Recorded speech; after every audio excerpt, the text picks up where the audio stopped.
भाव से कहता के ना भाव से कहता ही देखो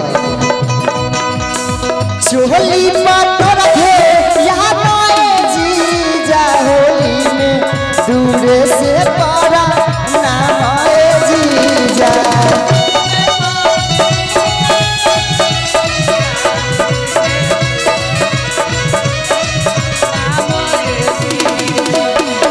अनिल सिंह मुखिया जी की तरफ से बहुत बहुत पुरस्कार उनके चरणों में सादर मनीष बबुआ के प्रणाम बा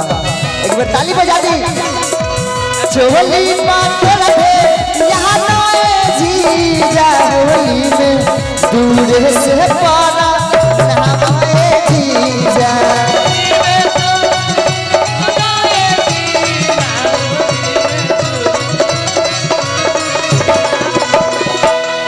खुल दे वो तोरवा नहाए जीजा होली में दूर से पारा नहाए जीजा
फूल देवो तोरबा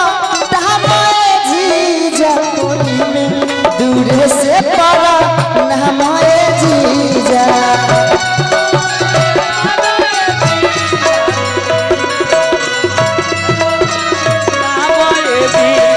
चोली पाटो रखे नहाए जीजा होली में दूर से पारा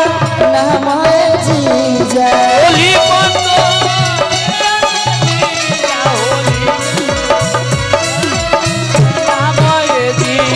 चोली पाटो रखे यहाँ नए जीजा होली में